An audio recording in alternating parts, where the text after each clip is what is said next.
Hello everyone, welcome to our YouTube channel. As we all know, 8th March is celebrated as International Women's Day. So a theme for International Women's Day 2023 is equity. So here the statement stands, a focus on gender equity needs to be part of every society's DNA.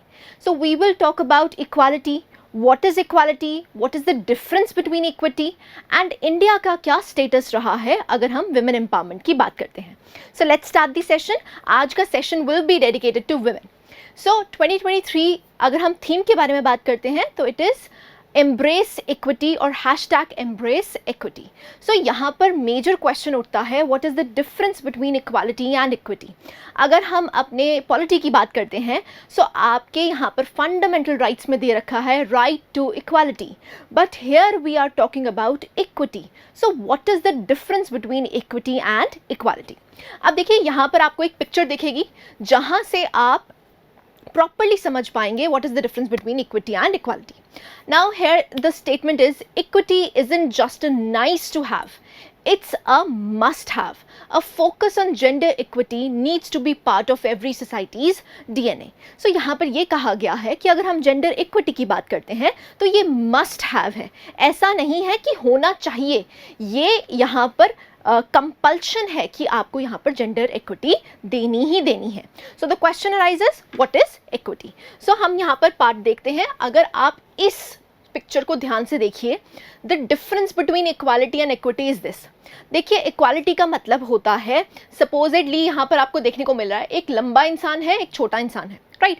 यहाँ पर equality का मतलब क्या है, सबको government ने क्या provide कर दिया, ये स्टूल्स प्रोवाइड कर दिए हैं, दैट इज इक्वालिटी. सो यहाँ पर क्या किया है, इक्वल आपको सारी चीज़ें प्रोवाइड कर दी गई हैं, दैट इज इक्वालिटी. बट अगर हम इक्विटी की बात करते हैं, देखिए इक्विटी में आपको डिफरेंस देखने को मिलेगा. यहाँ पर इक्विटी का मतलब क्या है, जिसको जितना रिक्वायरमेंट है उतनी हेल्प की जाए. अब देखिए यहाँ से आपको पता चल रहा है कि ये जो छोटा इंसान है ये एक्चुअली में प्रॉपरली बेसबॉल मैच नहीं देख पा रहा. सो यहाँ पर क्या ज़रूरत है, इसको ज़्यादा एम्पावर करने की ज़रूरत है जिससे कि सारे के सारे एक लेवल पे आ सके. सो this is equity. Now read the definition. अगर हम यहाँ पर इक्विटी की बात करते हैं, so the definition is equity is the process of giving each individual what they need to be successful, which may vary from person to person. अब हम जेंडर इक्विटी की बात क्यों कर रहे हैं, देखिए अगर हम वेमेन की बात करते हैं, हम स्पेसिफिकली अगर इंडिया की बात करते हैं, हम एक पेट्रियार्कल सोसाइटी में रहते हैं, तो यहाँ पर जेंडर इक्विटी की बहुत ज़्यादा ज़रूरत है. क्यों, क्योंकि women vulnerable section of the society बनाती हैं और उनको इक्विटी पे लाने के लिए, मेन के इक्वल लाने के लिए आपको क्या देना पड़ेगा, कुछ इंसेंटिव्स देने पड़ेंगे, कुछ गवर्नमेंट को हेल्प देनी पड़ेगी जिससे कि वो इक्वल हो सके, राइट. सो यहाँ पर वही बताया गया है कि क्या है, these are the opportunity. So equality is the goal of equity. आप यहाँ पर इक्वालिटी तभी अटेन करेंगे जब आप इक्विटी प्रोवाइड करेंगे. यहाँ पर हम एक एग्जाम्पल ले लेते हैं. फॉर एग्जाम्पल यहाँ पर एक क्लास लग रही है और वहाँ पर 100 स्टूडेंट्स बैठे हैं. अब उन 100 स्टूडेंट्स में से 70 स्टूडेंट्स को तो लेक्चर समझ आया, लेकिन 30 स्टूडेंट्स को लेक्चर समझ नहीं आया. तो यहाँ पर इक्विटी कैसे दी जाएगी, जिन 30 स्टूडेंट्स को लेक्चर समझ नहीं आया उनको दोबारा से लेक्चर दिया जाएगा. अब जिनको समझ आ गया उनको तो वेल एंड गुड, लेकिन जिनको समझ नहीं आया उनको दोबारा से लेक्चर प्रोवाइड किया जाए जिससे कि वो उस लेवल पे आ सके जहां पर सब इक्वल हों. तो जब तक इक्विटी प्रोवाइड नहीं करी जाएगी, equality can not be a destination, right. So उसको गोल को अचीव करने के लिए you have to provide the equity. This is point number 1, right? So it means that people have the same choices and access to opportunities. So यहाँ पर अगर हम equity की बात करें, same opportunities होनी चाहिए, चाहे फिर वो men हो, चाहे फिर वो women हो, right? So अगर हम gender equity की बात करते हैं तो it is the process of being fair to women and men. To ensure fairness, strategies and measures must often be available to compensate for women's historical and social disadvantages. अब आपको पता है जो women है वो social disadvantages उनको काफ़ी ज़्यादा रही हैं.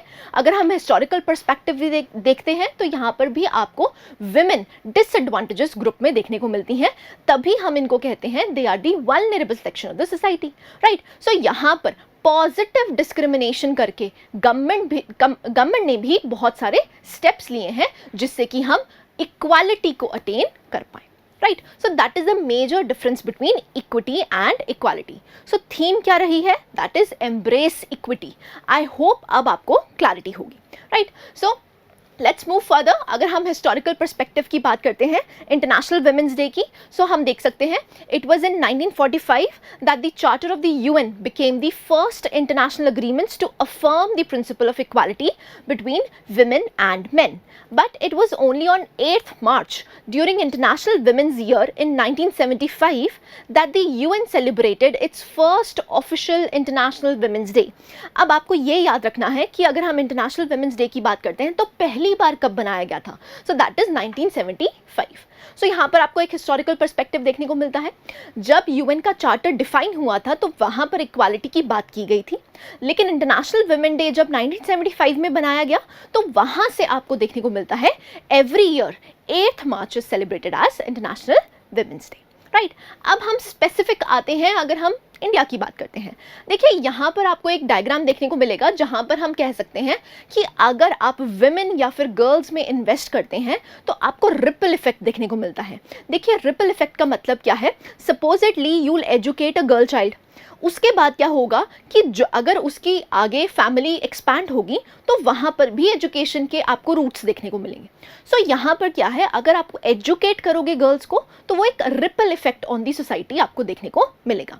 सो आप यहाँ पर देख सकते हैं if we improve the health, तो यहाँ पर reproductive health system as well as जो हेल्थ केयर है फॉर देयर चिल्ड्रन वो भी इम्प्रूव होती हुई दिखेगी।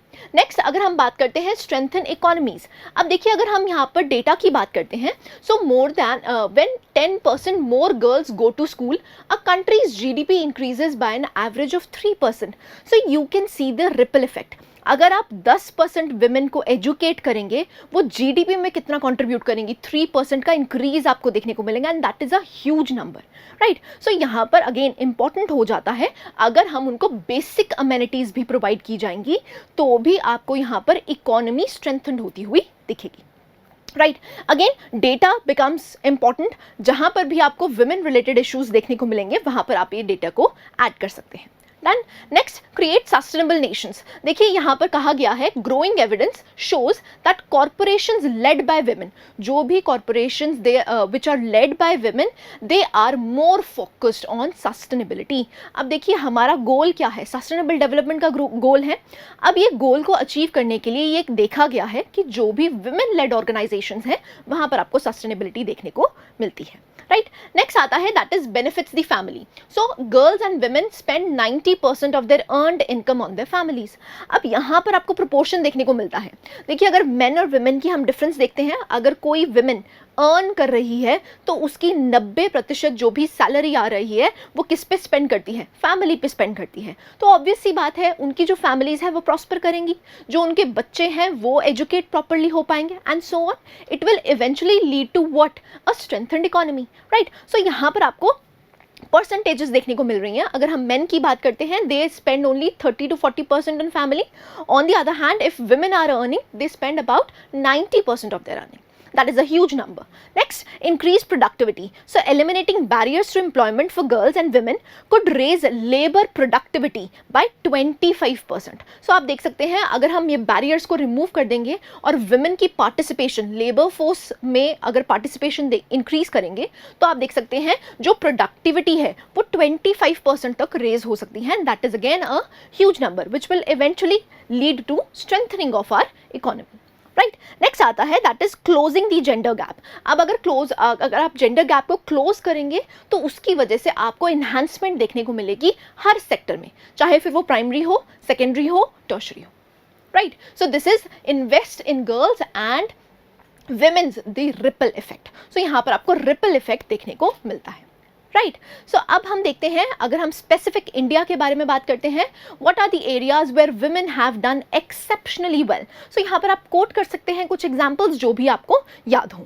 सो अगेन यहाँ पर डेटा और फैक्ट्स इंपॉर्टेंट हो जाते हैं. अगर हम सोशल एक्टिविस्ट की बात करते हैं तो सिंधुताई सपकाल जिनको पद्मश्री मिला था 2021 में, रेजिंग द ऑर्फन चिल्ड्रन. ऐसे ही अगर हम एनवायरमेंटलिस्ट की बात करते हैं तो तुलसी गौडवा आपको देखने को मिलते हैं जिनको इंसाइक्लोपीडिया फॉरेस्ट कहा जाता है. ऐसे ही डिफेंस की अगर बात बात करते हैं तो अवनी चतुर्वेदी, जो कि first Indian women to fly a solo fighter airplane. So again ये बहुत ज़्यादा न्यूज़ में रहती हैं, तो कुछ एग्जाम्पल्स को आप यहाँ पर कोट कर सकते हैं जिससे उनकी सिग्निफिकेंस, उनकी एम्पावरमेंट आपको देखने को मिलेगी। राइट, एग्जाम्पल्स आप कुछ भी ले सकते हैं, ऐसा ज़रूरी नहीं है जो मैंने एग्जाम्पल्स लिए हैं वो ही लेने हैं। आप यहाँ पर एक्सेप्शनली गुड, जहाँ पर भी आपको लगता है कि इस वुमेन ने एक्सेप्शनली गुड किया है, आप वहाँ पर एग्जाम्पल्स कोट कर सकते हैं। डन। ऐसे ही अगर हम यहाँ पर स्पोर्ट्स की बात करते हैं तो बहुत सारे हैं। Mary Kom, PV Sindhu, India's women cricket team जो फाइनलिस्ट रही कॉमनवेल्थ में 2022 में। ऐसी अगर हम इंटरनेशनल ऑर्गेनाइजेशंस की बात करते हैं तो गीता गोपीनाथ, जो कि फर्स्ट विमेन चीफ इकोनॉमिस्ट बनी IMF में। So again a proud moment for India. ऐसे अगर हम स्पेस टेक्नोलॉजी की बात करते हैं तो टेसी थॉमस बहुत ही फेमस नेम रहा है, that is missile women of India, जिन्होंने अग्नि 5 मिसाइल प्रोजेक्ट में काम किया था। तो यहाँ पर आपको देखने को मिलता है कि वुमेन की रिप्रेजेंटेशन ऑलमोस्ट हर फील्ड में आपको देखने को मिल रही है। राइट, सो इसीलिए इंडिया में भी जो वुमेन एम्पावरमेंट है वो काफ़ी अच्छे स्तर पर हो रही है।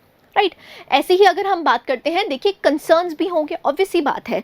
देखिए जब भी हम सोसाइटी को चेंज या ट्रांसफॉर्म करने की बात करते हैं तो वो क्विकली नहीं होता, एकदम से नहीं हो जाता। सपोजेडली आज गवर्नमेंट ने कोई एफर्ट्स लिए तो आप सोचें कि जो जेंडर गैप है वो रिमूव हो जाएगा, ऐसा नहीं होता है। सोसाइटी क्या है, धीरे धीरे करके इवॉल्व करती है, तो यहाँ पर जो एवोल्यूशन है वो कमेंडेबल है। राइट, सो यहाँ पर भी आपको ऐसे ही देखने को मिलेगा। इंडिया में बहुत से कंसर्न्स हैं, लेकिन धीरे धीरे करके जो गवर्नमेंट एफर्ट्स हैं वो आपको शो होते हुए दिखते हैं। राइट, सो अगर हम कंसर्न्स की बात करते हैं, सो सबसे पहला कंसर्न क्या है, gap in male and female literacy rate. So यहाँ पर मैंने NFHS 5 का डेटा लिया हुआ है जो कि बहुत ही इंपॉर्टेंट है आपके पेपर पॉइंट ऑफ व्यू से। सो आप देख सकते हैं women who are literate is only 68.6%। So again literacy gap देखने को मिलता है, that is a major concern, क्योंकि जब तक एजुकेशन नहीं है तब तक हेल्थ केयर सेक्टर, चाहे इनोवेशन, चाहे टेक्नोलॉजी की बात कर लीजिए, आपको यहाँ पर रिप्रेजेंटेशन वुमेन की नहीं देखने को मिलेगी। सो लिटरेसी रेट क्या रहा है, दैट इज 68.6%। ऐसे ही अगर हम रोल स्टीरियोटाइपिंग की बात करते हैं, देखिए जब भी हम बात करते हैं होम गिवर्स की, होम केयर वर्क की, तो आपको हमेशा माइंड में क्या आता है, दैट इज वुमेन। सो यहाँ पर रोल स्टीरियोटाइपिंग है कि केयर गिविंग वर्क जो होगा वो कौन करेगा, दैट इज वुमेन करेगी। On the other hand earning matters जो होंगे that will be related to men. So यहाँ पर रोल स्टीरियोटाइपिंग है। ऐसी अगर हम बात करते हैं डिफरेंशिएशन इन दी सोशलाइजेशन प्रोसेस, अब अगर हम सोशलाइजेशन प्रोसेस की भी बात करते हैं तो यहाँ पर भी आपको बहुत डिफरेंस देखने को मिलते हैं। फॉर एग्जाम्पल लड़कियों को कहा जाता है you have to keep calm, quiet रहना है और अच्छे से चलना है, अच्छे से बैठना है एंड सो ऑन। सो यहाँ पर सोशलाइजेशन जो प्रोसेस है वो भी आपको बहुत ज़्यादा डिफरेंट देखने को मिलता है लड़कों और लड़कियों में। Right, so that is a major cause of concern. ऐसे ही अगर हम बात करते हैं representation of women in legislature, so जो उनकी रिप्रेजेंटेशन है वो भी काफ़ी कम है। ऐसे ही अगर हम सेफ्टी कंसर्न्स की बात करते हैं तो भी इंडिया में आपको बहुत ज़्यादा सेफ्टी कंसर्न्स देखने को मिलते हैं, जिसमें विमेन जो सेक्शन है वो और भी ज़्यादा आपको वल्नरेबल होता हुआ दिखता है। Right, so representation of women in legislature is very less and there is a concept of glass ceiling। देखिए glass ceiling का मतलब क्या होता है कि एक social barrier आपको देखने को मिलता है। अगर हम top organizations की बात करते हैं तो जो women है वो टॉप पोजीशंस पे नहीं पहुंच पाती। बाहर से आपको देखने को लगता है कि सब इक्वल है, लेकिन जब उस ऑर्गेनाइजेशन के आप अंदर जाते हैं तो जो विमेन रिप्रेजेंटेशन है इन दी टॉप मोस्ट पोजीशंस वो आपको देखने को नहीं मिलती। क्यों? क्योंकि उनके एक ग्लास सीलिंग है। तो that is the concept of glass ceiling which is defined as social barrier preventing women from being promoted at top jobs in the management. Right, so again आपको यहाँ पर डेटा याद रखना है। देखिए अगर हम बात करते हैं women who have ever used the internet is only 21%। सो अगर हम आज के जनरेशन में इंडस्ट्रियल 4.0 की बात करें, हम आर्टिफिशियल इंटेलिजेंस की बात करें, तो आर्टिफिशियल इंटेलिजेंस के लिए सबसे पहले आपको इंटरनेट एक्सेस तो होना चाहिए, इंटरनेट लिटरेसी तो होनी चाहिए। लेकिन अगर हम वुमेन इंटरनेट लिटरेसी की बात करते हैं इट इज़ ओनली 21%। राइट, ऐसी अगर हम बात करते हैं women as 20 to 24 years married before the age of 18, so यहाँ पर भी आपको मेजर कंसर्न देखने को मिलता है, क्योंकि उनके एजुकेशन पे ध्यान ना देके उनको मैरिजेबल एज से भी पहले उनको मैरी कर दिया जाता है, जिसकी वजह से उनकी रिस्पॉन्सिबिलिटीज़ बहुत ज़्यादा बढ़ जाती हैं और इकोनॉमी के लिए वो एक एसेट की तरह नहीं देख पाती। Right, so these are some of the concerns and the NFHS data, जहाँ से आप यहाँ पर ब्लीक स्टार्क कम्युनिकेशंस दिखा सकते हैं regarding women, right. So this is the concerns. Next देखते हैं, that is what are the recent government schemes related to women empowerment. अब देखिए जितनी भी स्कीम्स आपको याद हैं आप सारी की सारी लिख सकते हैं. सबसे पहला है Beti Bachao Beti Padhao scheme, next Ujjwala scheme, next सुधार गृह, ऐसे ही प्रधानमंत्री मातृवंदना योजना जो कि बहुत ज़्यादा इंपॉर्टेंट है. ऐसे ही अगर हम बात करते हैं प्रधानमंत्री महिला शक्ति केंद्र स्कीम. ऐसे ही अगर हम बात करते हैं वन स्टॉप सेंटर्स बनाए गए हैं जो कि सेफ्टी कंसर्न को एड्रेस करने के लिए बनाए गए हैं, राइट. सो बहुत सी ऐसी स्कीम्स हैं जो गवर्नमेंट ऑफ इंडिया चला रही है जिसकी वजह से विमेन एम्पावरमेंट हो सके, राइट. नेक्स्ट आता है what should be the way forward. अब देखिए हमने चैलेंजेस पढ़ लिए, कंसर्न्स क्या क्या है वो पढ़ लिए. अब उन कंसर्न्स को एड्रेस करने के लिए what can be the way forward. So पहला पॉइंट आता है that is better education opportunities. देखिए जब तक एजुकेशन नहीं है, education makes the core of the agenda. अगर आज हम जेंडर इक्विटी की बात कर रहे हैं तो सबसे पहले उनको अपॉर्चुनिटीज़ प्रोवाइड करनी है जिससे कि उनको एक बेटर एजुकेशन एनवायरनमेंट मिल सके. Number 1. Number 2, skilling and micro financing. देखिए सबसे पहले अगर कोई फीमेल हेड कोई अपना बिजनेस सेटअप करना चाहती है तो सबसे पहले उसको क्या चाहिए, पैसा चाहिए. तो वो अपने बिजनेस को सेटअप कर पाए उसके लिए क्या सेट कर सकती है government, that is micro financing. So यहाँ पर उनको स्किल सेट दे सकती है, माइक्रो फाइनेंसिंग दे सकती है जिससे कि वो अपने पैरों पे खड़े हो सके, राइट. नेक्स्ट आता है विमेन सेफ्टी पे कंसर्न्स. अगेन जैसे वन स्टॉप सेंटर की बात करते हैं तो वहाँ पर आपको विमेन सेफ्टी के जो कंसर्न्स हैं उनको एड्रेस करने के लिए बातें की गई हैं. नेक्स्ट आता है इंसेंटिव्स इन एजुकेशन. अब देखिए एजुकेशन को लुक्रेटिव बनाने के लिए गवर्नमेंट बहुत सारे स्टेप्स ले सकती है. तो यहाँ पर इंसेंटिवाइज कर सकती हैं, स्कॉलरशिप्स दे सकती हैं जिससे कि विमेन की रिप्रेजेंटेशन भी आपको देखने को मिले, right. Next improvement in basic amenities at rural level. देखिए अगर हम रूरल लेवल की बात करते हैं तो वहाँ पर आपको अमेनिटीज देखने को नहीं मिलती हैं. So improvement in basic amenities at rural level. Next, अब ये बहुत इंपॉर्टेंट है. देखिए हम यहाँ पर विमेन डेवलपमेंट की बात करते हैं. ये जो विमेन डेवलपमेंट है ये एक्चुअली में होनी क्या चाहिए, that is women led development.